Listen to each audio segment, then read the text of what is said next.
महीने में हरी साड़ी और बोलबम के साड़ी ही औरत क्यों पहनती है? तो महादेव बोले कि हरा साड़ी और बोलबम के साड़ी खुशहाली का प्रतीक है। तो माता बोली मुझे भी लाके दीजिए हरी साड़ी और हरी चूड़ियाँ। तो शंकर जी बोले कि देखो, जो इतना दूर से मेरा भक्त आता है, चल के, कोई लेट के, कोई कितना कष्ट उठा के, तो मैं बाद में आपको चूड़ी लाके दूंगा। तो माता को बुरा लग गया। माता बोली कि हमसे ज्यादा प्रिय आपका भक्त है। और इतना बोल के बच्चों को उठाई, गणपति कार्तिक को, और चली गई मायके। तो भोलेनाथ जी बोले, जब उनका ध्यान आया, माता जब भक्त सब देखते हैं रात विश्राम होता है तो पूजा स्थगित होता है, तो उनको ध्यान आया माता के। तो बोले अरे माता कहाँ गई, देवी कहाँ गई? तो घर में कुटिया में थी नहीं। तो फिर उनको लगा कि अच्छा वो चली गई मायके, रुसती है तो मायके ही जाती है। तो शंकर जी क्या किए ना कि पहले कपड़े का भेष बन के साइकिल में कपड़ा थोड़ा रख लिए और आए, कपड़े ले लो, कपड़े ले लो। तो उनकी माँ बोली कि गौरा जी देखो, दरवाजे पे कपड़े वाला कितना हल्ला कर रहा है, जो हरी साड़ी तुमको पसंद है ना, इसीलिए ने तुम रूठ के आई हो, तो तुम ले लो हरी साड़ी। तो बोली गौरा ठीक है। तो गई ना, तो बच्चा थे, बूढ़ा थे, और गौरा को देख के बोलते न, गोरे गोरे बदनिया ये गौरा नार मेरे कलैया। तो पार्वती मैया बोलती कि अरे ये तो भोलेनाथ मुझे बोलते हैं, ये बूढ़ा कहाँ से जान गया? माता को लगा कि माँ ये तो शंकर जी मुझे बोलते हैं ये बात, तो ये बूढ़ा क्यों बोल रहा है? माता बोली भाग, हम नहीं साड़ी लेंगे, चल भागो यहाँ से।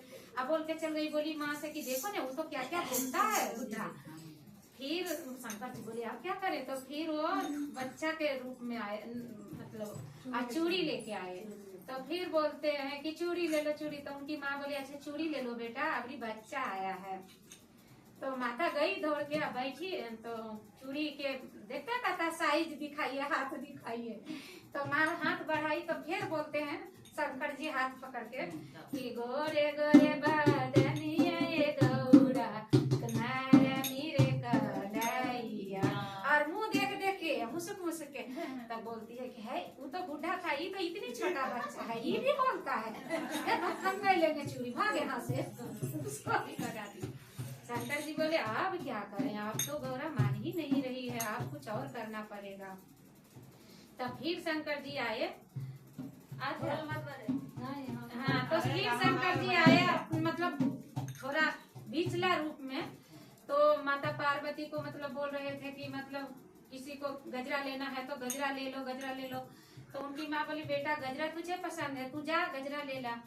तो बोली कि नहीं, जो भी आता है, मुझे जब जाती हूँ तो वो ऐसा ऐसा गाना गाता है जो कि महादेव गाते थे।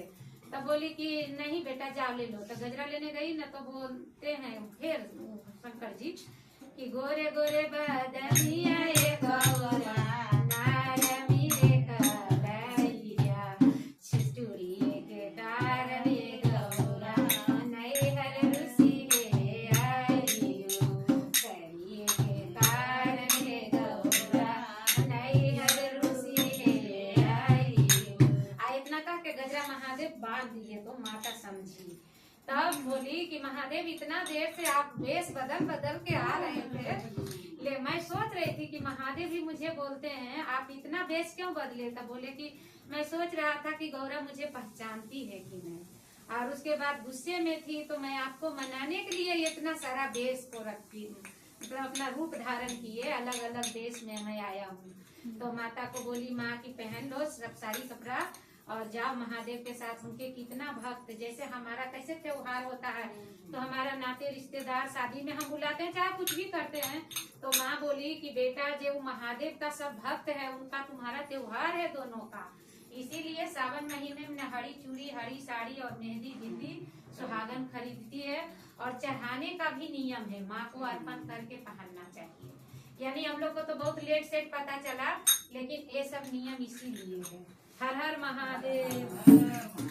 हम लोग तो लेते थे, पहन लेते थे, चढ़ाते उठाते थे, नहीं झूठ नहीं बोलते हैं। इस बार मेरी बहन बताई कि दीदी लेती हो सब कुछ तो चढ़ा के पहना करो ना, तो इस बार मैं चढ़ाई। 4 हो गए,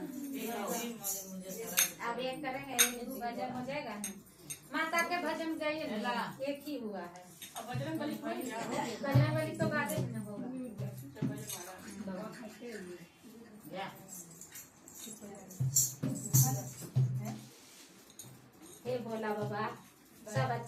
सब रक्षा करना, सबके कृपा करो, हम लोग पर कृपा करो। अरे बोलो बाबा, हम लोग कृपा करा ढोलक के बढ़िया से बजाओ। आज कहाँ जाएंगे? हमारे अगर 100 में से 1 रहा तो हम अपने को 10% देंगे।